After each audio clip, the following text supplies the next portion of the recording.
Now in the middle of one of the most significant eras in automotive, Carl Anthony amplifies the minds and voices behind this historic transformation as the host of AutoVision News Radio. Mic check 1 2. All while coming to terms with middle age, father loss, and what it means to be successful in Detroit.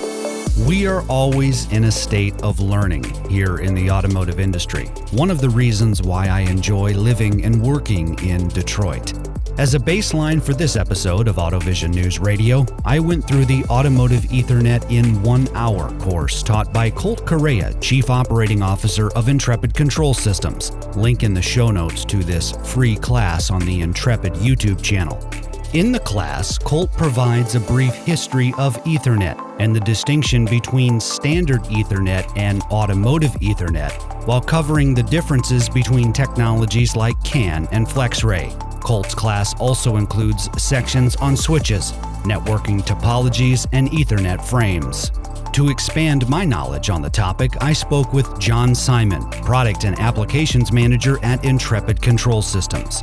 He holds a master's in electrical engineering from the University of Pittsburgh with a career spanning over 3 decades in the automotive industry. John has worked at General Motors and Delphi, where he transitioned through the domains of body and security, driver information, and infotainment. He has held key roles in product engineering, sales, and leadership. In his 7+ years at Intrepid Control Systems, John has launched numerous Automotive Ethernet products and co-authored the 2nd edition of Automotive Ethernet, the Definitive Guide. As John explains, the most rewarding aspect of his role is educating those new to the Automotive Ethernet community. To help us gain a better perspective of Automotive Ethernet as a whole, John begins with a brief overview of vehicle networks, including CAN, or Controller Area Networks. Moving at the speed of mobility, this is AutoVision News Radio with Carl Anthony in Detroit, Michigan.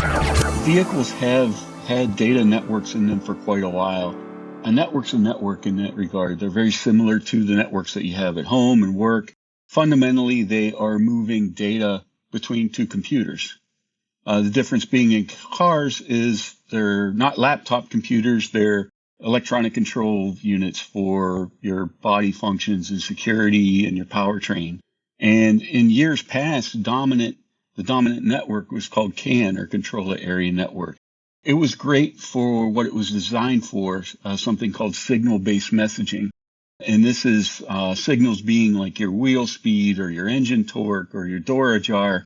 And these pieces of information are small. They're only a few bytes, and they're just sent back and forth between the devices in the car to implement features like speed control volume or your seatbelt warning and things like that. In Colt's class, there is a slide titled When CAN Cannot Any Longer. And the idea is that vehicles now are far more capable than 30 years ago. If we consider immersive infotainment and navigation systems, the latest powertrain and propulsion systems, and things like autonomous vehicles or V2X, there is just simply a need to transmit more data. In essence, the automotive industry needs more bandwidth. However, Ethernet has a track record of adapting to challenges like this. As John explains, a specific type of communication and connection is needed for the automotive industry beyond the signal-based messaging of CAN. Vehicles today need something called service-oriented communication. For example, when you connect your phone to your car, there's more data being transferred than on the vehicle networks. There's more data, and it needs something called a stateful connection. And this means that both devices need to have an open channel of communication back and forth with each other for the system to work. And this could be, searching for a contact, playing a song, or opening a call on your phone. And CAN just wasn't designed for this. It was very simple, just small pieces of information, not this stateful, service-oriented communication. That was just one thing in addition to bandwidth. The CAN was relatively slow. The other thing is that Ethernet has a very long history of evolving to solve new problems. So when Ethernet first arrived, it was a very simple network. It didn't have much utility beyond just moving chunks of data back and forth. And over the last 40, 50 years, protocols have been developed and fine-tuned for each new application. So to make Ethernet work with web and streaming audio and video and security, and development continues for all kinds of applications, especially in automotive. John is a contributing author to the book Automotive Ethernet, The Definitive Guide, now in its second edition. The resource book, published by Intrepid Control Systems, was written for engineers, testers, developers, technicians, device manufacturers, and college students studying for an engineering career. The authors note that due to the book's structure, it's not necessary to read the whole thing.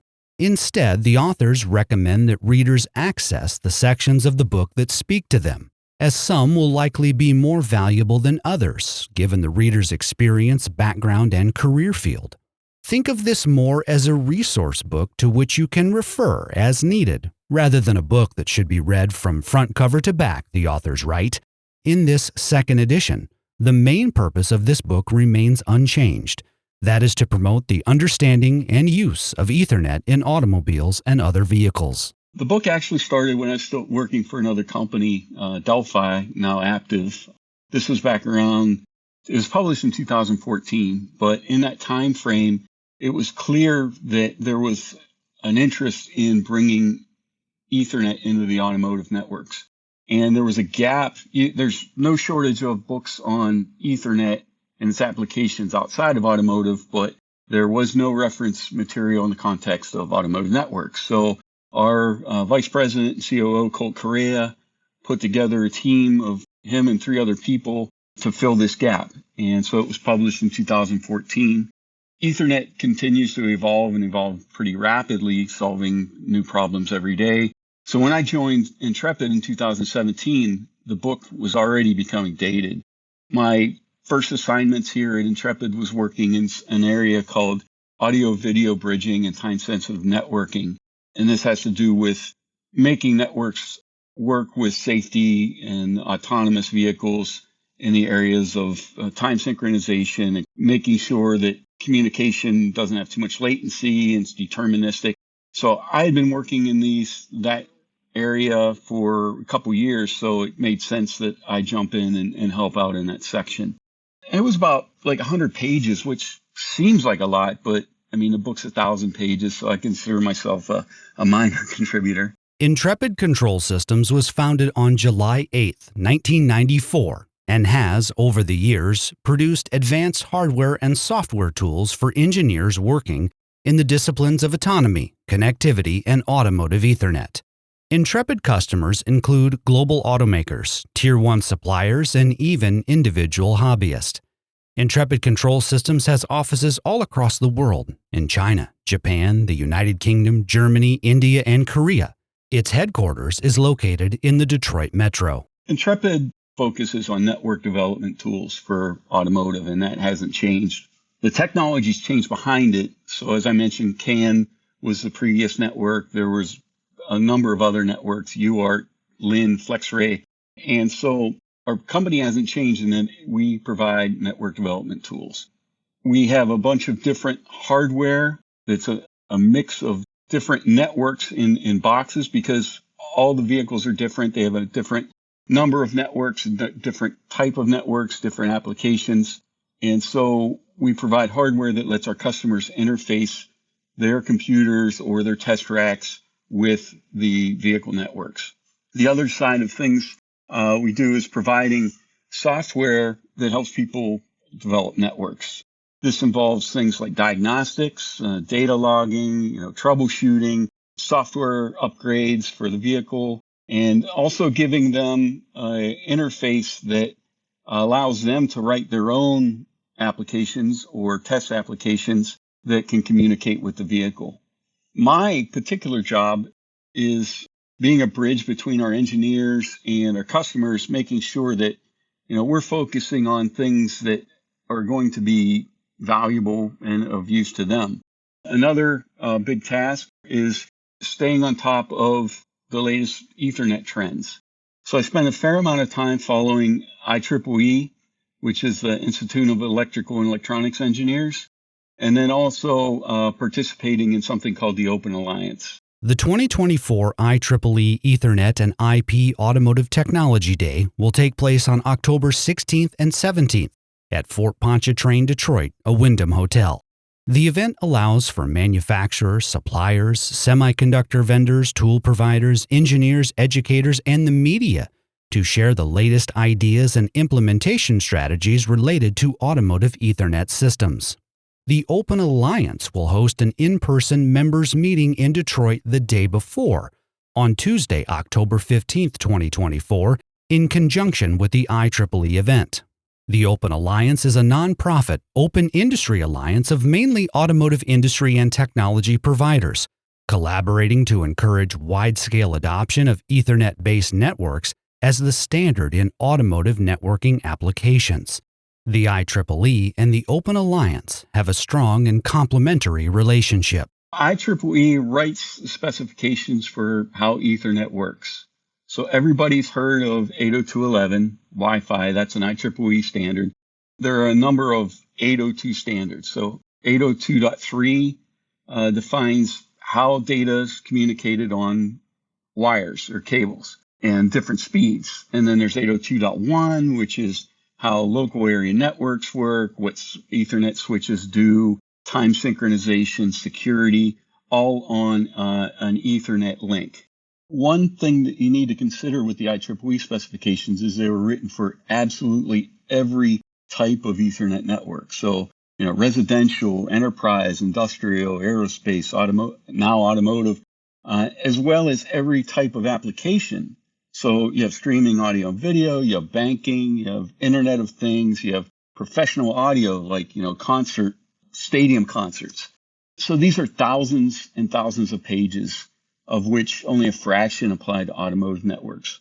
Open Alliance complements IEEE, and it's focused on automotive Ethernet interoperability, and in some cases coming up with requirements that are needed for automotive, but really don't belong in an IEEE document that, all these different markets and applications read. In terms of interoperability, the best analogy I can think of is when USB first came out. The name says it all, Universal Serial Bus, but it wasn't so universal. Version 1 and 2, it was way too frequent. You bought a USB device, you plugged it in, and you were disappointed. Bluetooth, I went through some growing pains.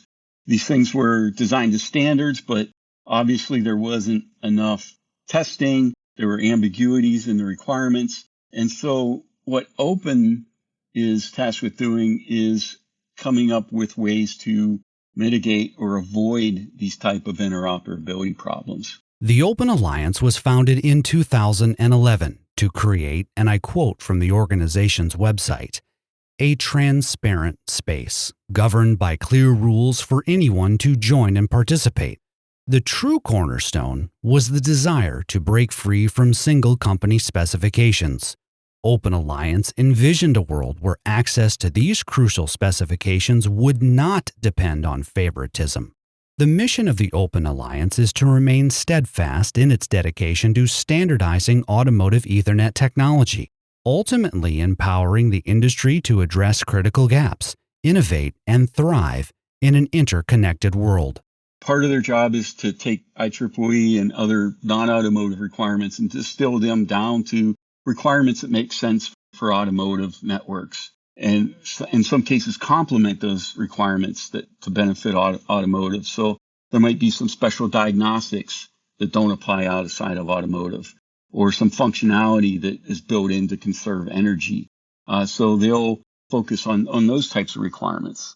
And then it also generates compliance tests and hosts things called plug fests. So plug fest is kind of an interesting event where a new technology comes out, a new version of Ethernet, and everybody comes together and plugs things in and hopes they work, or verify that they work and work through the problems. So these type of events are very important in finding problems up front before you're designing things and trying to put them in mass production. Within the Open Alliance are a series of committees, each with a specific goal and focus.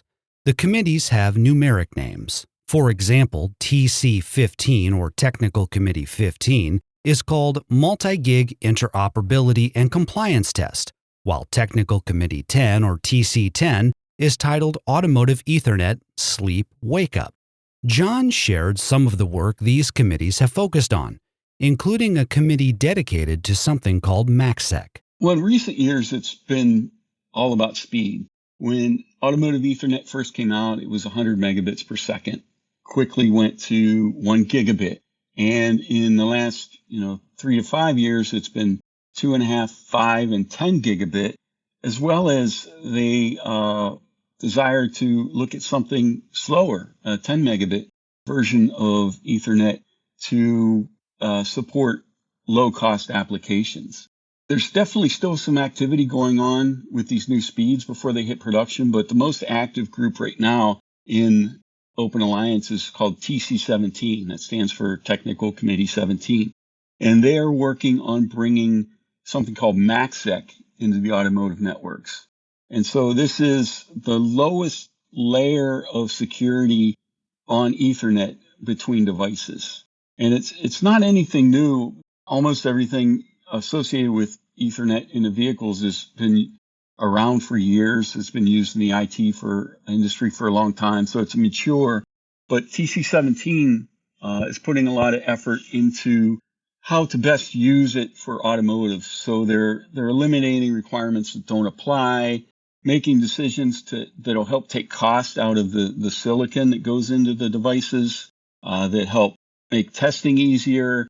One thing with the security, all types of security, is there's usually some sort of key exchange.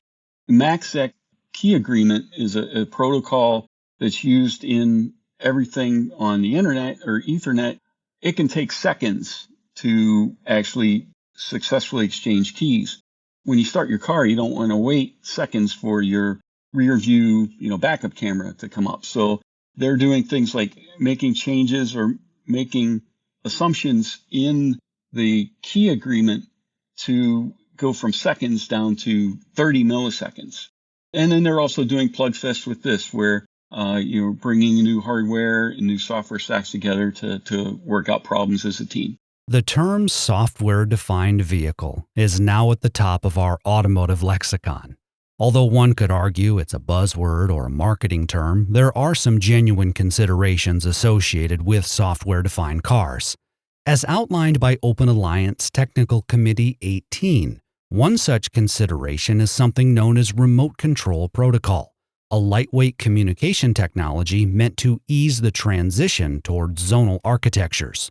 According to Technical Committee 18, the usage of remote control protocol makes it possible to shift complexity around a reduced number of centralized computing platforms, thereby reducing complexity, size, and cost on attached peripheral devices. If you're not familiar with how the networks or functions in your car work on a low level, when you open the door, that signal goes to one electronic module that's running one set of software, and then it sends a network message to another device or multiple devices saying, hey, the door's open, and then the dome lamps in the front come on, maybe the dome lamps in the back. So that's kind of where things are today with what they call a domain architecture. Things are going to what they call a zonal architecture, and you probably hear the buzzword software-defined vehicle. And one of the goals of software-defined vehicle and zonal architectures is to put as much complexity into the fewest number of modules, or ultimately one compute module. When you do this, you try and push all the software into one module. You'd almost have to connect every device, every switch, every lamp to that single module, and that doesn't seem like a very optimal solution. So what RPC, or Remote Control Protocol, does is it's a simple protocol that's used over Ethernet to control peripherals. So now these edge nodes, or these modules on the edges of the vehicle, they're just a configuration. They're looking for a message. When I get this message, turn this lamp on. When I get this message, send back outside air temperature. So that now all the software's in one box, and it's just really communicating with these peripherals just in a very simple way. John says those who wish to learn more or become involved with the Open Alliance should not let a perceived lack of experience deter them, that it's okay to just hang back and take notes and build up your skill set that way. Likewise, John encourages engineers at every stage of their career, especially younger engineers, to participate in IEEE and attend the 2024 IEEE Ethernet and IP Automotive Technology Day. If you do attend, you will have the opportunity to hear John speak and introduce yourself. Once your company is an adopter, any number of employees have access to the website, to the specifications, to the calendar of all the technical committees up to now TC 18. And so you can participate in the meetings. You can look at past meeting notes and past presentations. You don't need to be an expert to participate. In fact, it's a great opportunity to learn. So a lot of these meetings, there's a lot of experts, a lot of decision makers, and you can just be a fly on the wall and you can learn a lot. Another organization that's good to follow is IEEE. So you could join this on an individual basis, but all these specifications for like 802.1 and 802.3, all of those are free to openly join. You just go to the IEEE website and you can find out what activity, what's going on in the different areas of wired Ethernet. There's also some good events to attend. IEEE sponsors an Automotive Ethernet Tech Day in a different city each year. This year, it's hosted by Ford in Detroit this October. So there's 2 days of presentations. You get to meet a lot of people that all share the same interests. I'll be giving this talk on MACsec, and I'll be sitting on a discussion panel about the future of Automotive Ethernet. I'm really looking forward to it. There's also something called Automotive Ethernet Congress. It's held in the same city every year, Munich. It's usually in the first quarter. The events are somewhat similar, but quite honestly, technology moves at a pace that it's not really too much overlap. There's usually not too much difficulty finding fresh topics every 6 months. See the links in the description to learn more about the 2024 IEEE Ethernet and IP Automotive Technology Day and the Open Alliance. Links in the description as well to Automotive Ethernet, the Definitive Guide, and Automotive Ethernet in 1 hour, taught by Colt Correa. AutoVision News Radio is available on the digital antennas of Spotify, Apple Podcasts, iHeart, and more. In Detroit, alongside John Simon, I'm Carl Anthony, AutoVision News Radio.